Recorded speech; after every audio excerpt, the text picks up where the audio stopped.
নৈতিক জয় এই বিষয়টা এই কপোত কপোতের কন্ট্রোভার্সিতে খুব শোনা যায়, ঠিক আছে।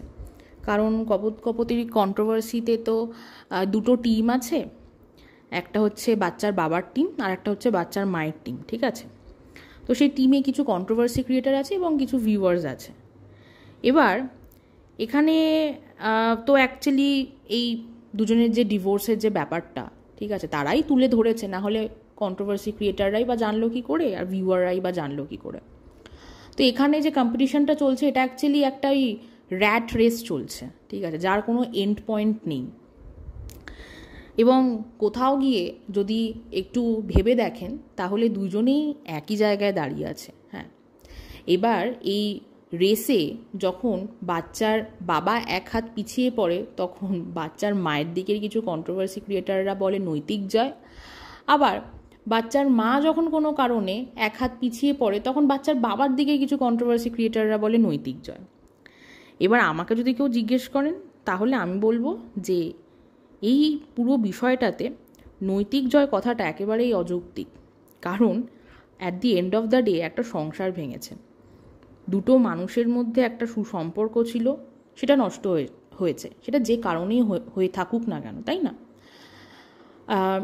দুটো পরিবারের মধ্যে সম্পর্ক বিচ্ছিন্ন হয়েছে এবং তার থেকেও বড় কথা একটা ছোট বাচ্চা, ঠিক আছে, তাকে সারা জীবন প্রচুর অ্যাডজাস্ট করে চলতে হবে, প্রচুর প্রচুর কম্প্রোমাইজ করে চলতে হবে।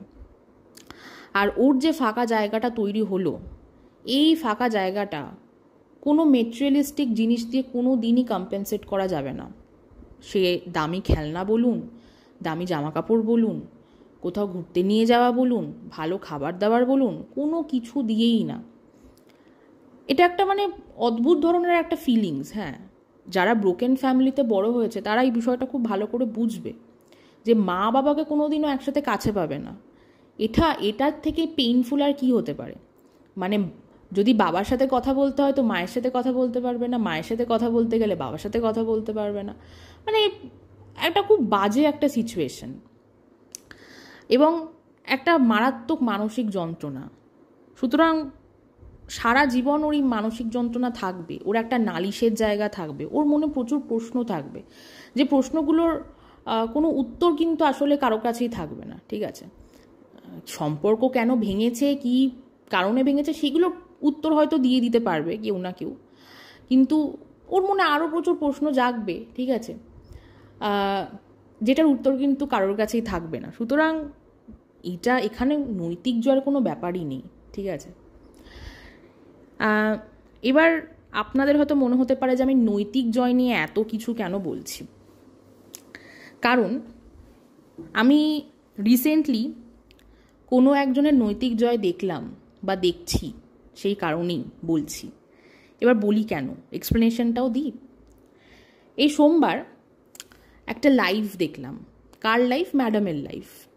তো ম্যাডাম সোমবার সন্ধেবেলা একটা লাইভ করেছিলেন। এবার উনি যখন লাইভটা করছিলেন তখন উনি একদম পিক ওয়ার্কিং আওয়ার বা যখন অফিস থেকে ফেরার সময় তখন উনি লাইভটা করছিলেন। তো আমি দেখতে পাইনি।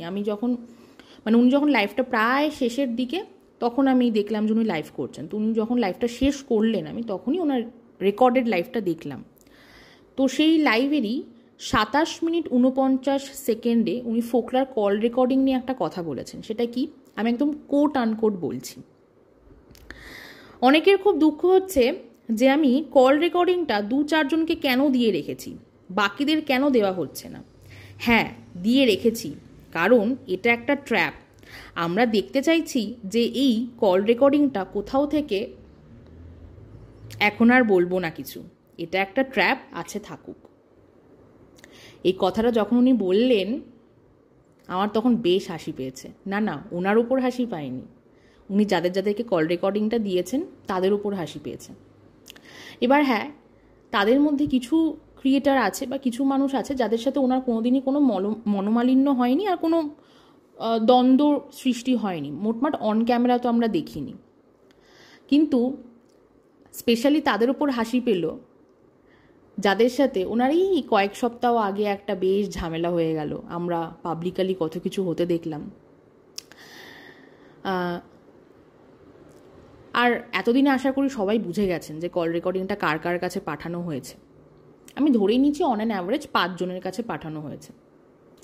এবার যখন আমরা এই ডিসেম্বরের শেষ থেকে শুরু করে এই কয়েক সপ্তাহ আগে পর্যন্ত যখন দেখলাম যে কিছু পার্টিকুলার ক্রিয়েটারদের সাথে ওনার মনোমালিন্য সৃষ্টি হয়েছে, দ্বন্দ্ব লেগেছে, ঠিক আছে, উনি তাদেরকে নিয়ে অনেক কিছু বললেন, ওনাকে নিয়েও তারা অনেক কিছু বলল।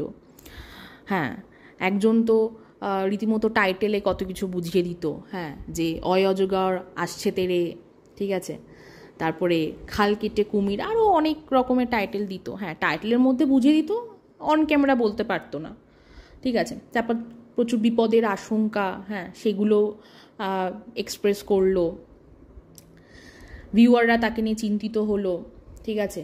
সে এত অসুস্থ হয়ে পড়লো যে সে নেতিয়েই গেল, হ্যাঁ, তার চোখে মুখে অসুস্থতার ছাপ দেখা গেল, সে প্রচণ্ড ফ্রাস্ট্রেটেড হয়ে পড়েছিল, হ্যাঁ, এবং সেই কারণে সে নিজের চ্যানেলেরও ক্ষতি করছিল, হ্যাঁ, সে নিজেকে কি বলবো এতটাই অন্য জায়গায় ব্যস্ত রেখেছিল যে কদিন পর কোরিয়া থেকেই লোক পাঠানো হতো আর কি ওনাকে সুস্থ করার জন্য বা ওনাকে কোরিয়ায় নিয়ে যাওয়ার জন্য।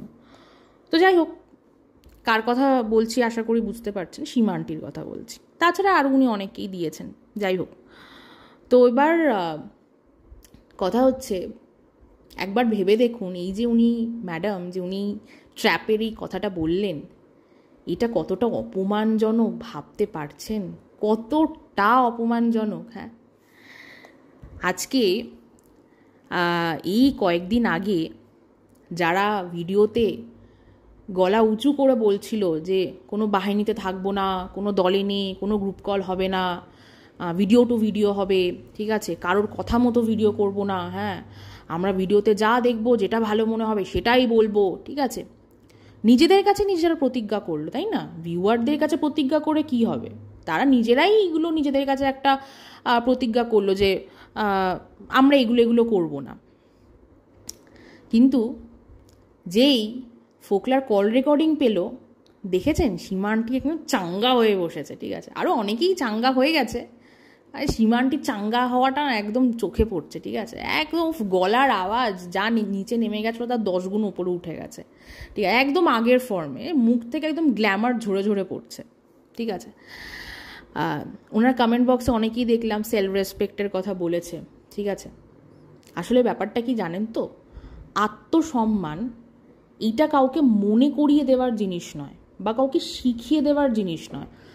আত্মসম্মান কিন্তু আত্মবিশ্বাস থেকে আসে, ব্যক্তিগত মূল্যবোধ থেকে আসে, এবং আত্মসম্মানের বিনিময়ে যদি কেউ কোনো রকম কোনো কাজ করে, সেটা যে কোনো কাজই হোক না কেন, ঠিক আছে, সেটাকে দুর্বলতা বলে, আর কিছুই নয়। এবার যদি কেউ এটা বলে যে প্রফেশনালিজম মেনটেন করেছে, একেবারেই না।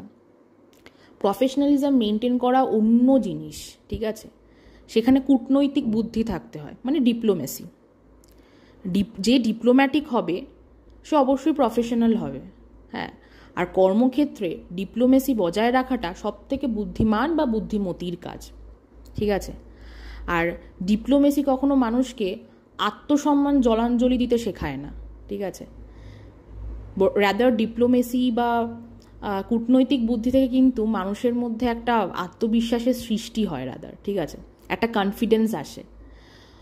তো at the end of the day সব কিছু দেখে বা লাস্ট 1 সপ্তাহ ধরে যা হচ্ছে, যা দেখছি, একটা কথাই বলবো, সেটা হচ্ছে ম্যাডামের নৈতিক জয় হয়েছে।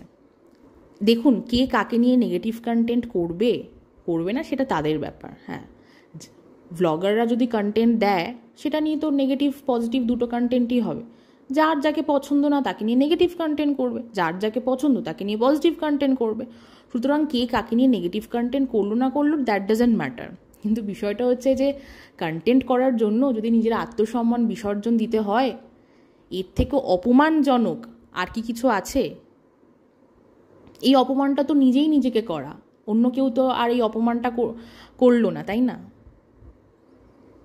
আবারও বলছি, এই ফোকলার কল রেকর্ডিংয়ের মাধ্যমে ম্যাডামের নৈতিক জয় হয়েছে, ঠিক আছে।